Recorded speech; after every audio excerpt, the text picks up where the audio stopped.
Right, joining me for an exclusive chat now on the Danny Sun syndicated show here in the UK, I have Joel Smallbone from King and Country. First, it's a delight to have you with me on the show. Welcome. Thanks, man. Good.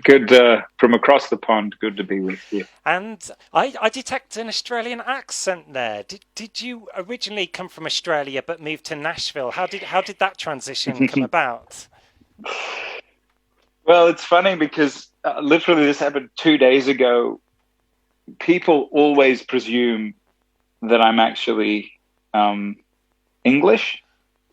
So I was at a shop the other day, and the fella behind the counter was like, "Oh, so what's your soccer team?" And I was like, I didn't have the heart to be like, "Mate, I'm actually from Australia." But the trouble is, Australian dialect and then the Tennessee dialect are very opposing dialects. So I've sort of my accent's somewhere in the in between now. But we have those British Commonwealth roots, so I don't mind the English comparisons. Great. And for King and Country, how did you come up with the name? Well, speaking of the British Commonwealth, it's very apropos with the Queen and the King and the whole thing. Look, Danny, we came up with a bunch of really awful band names. Just to be candid, uh, I'll save you all the gory details, but you know, ultimately, it come down to the why, as it often does with bands. And we were working on our first record, and we were going by the very creative name Joel and Luke at the time, because I'm Joel and my brother's Luke, and that was the best we could come up with. And we'd always wanted something that sort of had a sense of purpose and a sense of dignity and all the rest of it. And we were in the studio working on the first record, and as I recall, at least it was late one night, and our producer swung around in his chair and said, "Hey, I'd come in with the name All the King's Men."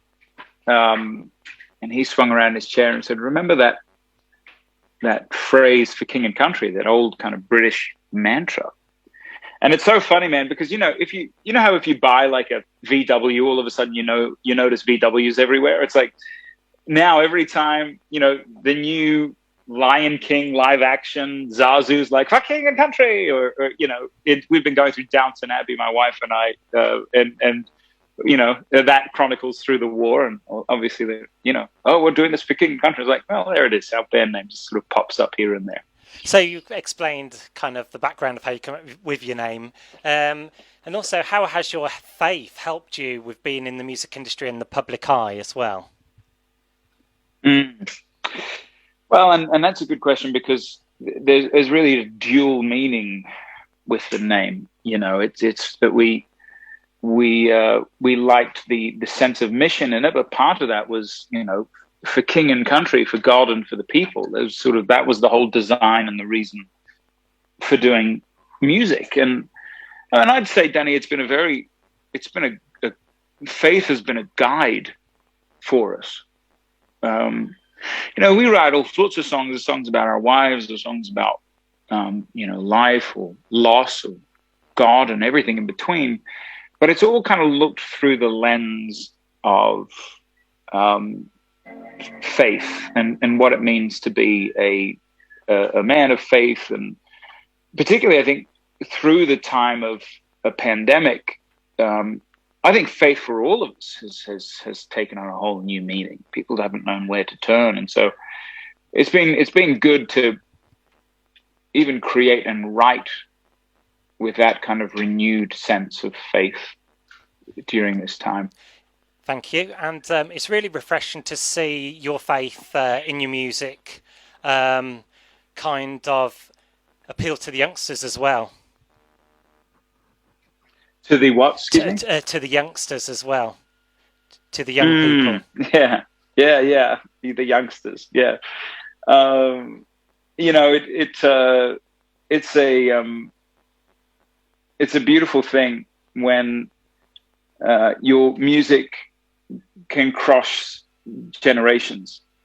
You've got you come to a For King Country show, which obviously there's not many of them right now, but you'd look out into the audience and you could just see families and teenagers and young adults and parents and grandparents, and they're all kind of in this same, you know, place together. And I was having a chat with someone this morning, in fact, just saying how important that is in a time where there's so much division, so many things that we don't see eye to eye on, politically, religiously, racially, socially, so on, that to have something like music that brings people together from different walks of life and different perspectives and thought processes is so important. And so I'm anxious to get back to that. And I'm, in the meantime, very grateful that, you know, the youngsters, as you call them, continue to rally around what we do. That's great. And your new single, Amen, has exceeded all expectations. It's been a global smash on various charts throughout the world. And then Amen Reborn, such a mind-blowing number. What was it like to collaborate with Lecrae and Tony Williams? Well, first of all, one of our highlights so far of that release was to have it played on BBC Two. That was fantastic. I literally got texts from people and calls saying, hey, your song just came up on the radio. So a shout out to them and grateful for them. That collaboration between Lecrae and Tony Williams came across very organically. Tony Williams is the cousin of Kanye West, and we'd been working with some of their camp recently, producers and the Sunday Service Choir on some music, and Tony and us became kind of fast friends and collaborators. And he'd actually directed some of the choirs for a prior song, a single called Together. And so it all kind of came together for an award show, the GMA Awards here in America. And we were opening the show, and the song really circles around this idea of baptism. And it just feels like globally, if you will, we're in a time of sort of renewal and baptism and death and new life. And so it was kind of avant-garde to play it, but it just seemed like the right thing. This was October last year. And then about a week or so before, we literally got Lecrae on the phone, and I got to hand it to him. They just said, Lecrae, would you come in and write a rap that sort of speaks to the times? And sure enough, he got on a plane from Atlanta and flew in, and it became this really remarkable moment. Which, by the way, this is Merriweather, my Great Dane. So, hello. Say hello. Yeah, place, Mary, place. But that performance led to us kind of going, hey, well, what if we actually top of 2021 as people start to hopefully start moving back to normalcy and piece together their lives and what's lost, we can offer this collaboration and this song. So we're very pleased that it's out in the world. And it's racked up nearly 20 million views when you add up all the videos up on the YouTubes there. And very fitting for this time of year with Easter coming up and Lent and Whitsun as well. Of course, yeah. I think that's something that has been very, having Christmas during a pandemic was a big moment. All these celebrations, New Year's, and then obviously what Easter represents and the great sacrifice of Jesus Christ and the death and resurrection just takes on a whole nother meaning, doesn't it, during this time?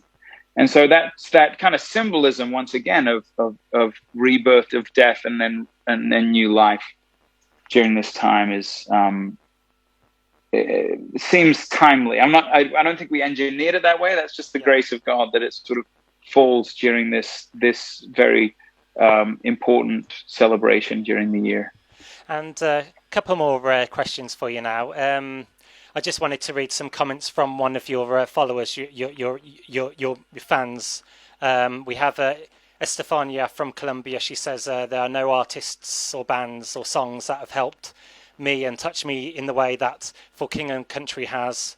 That's really a lot to say. And she can't really express the admiration for you guys, your life's inspiration to follow God's purpose. That's Estefania from Colombia. It's a nice comment I come across on one of your channels. Oh, no, very. And I love, we've not gotten the chance to travel down to Central and South America, but so many wonderful youngsters, as you call them, from down there have continually reached out. And my wife is Hispanic, and so that the Hispanic culture is very important and very dear to me. So it's meaningful, to say the least, to hear those comments. That's lovely. And finally, I understand you're a father as well. How has being a dad kind of changed your life and look and helped you perceive the world? Well, to be precise, I'm a godfather. I'm not quite. I mean, if you count Meriwether as a child, then maybe I'm a father of a Great Dane and a cat. Yeah. But no, my wife and I are just in the dress rehearsal stage of starting a family ourselves. But there's a litter. I'm one of 7 kids, and so there was one point last year where 4 of the sisters-in-law were all pregnant at the same time. There's actually this kind of wonderful picture that's floated around of the 4 of them holding their bellies, and so we've graduated to a whole new level of aunt.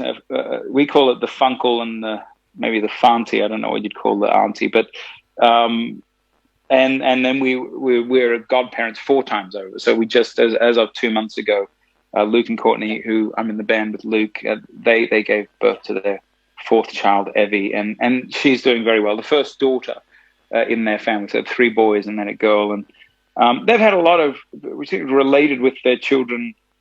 They're wonderful and thriving, but particularly their last child, complications in pregnancy, and then a very important skull reconstructive surgery after Courtney's pregnancy with their 3rd son.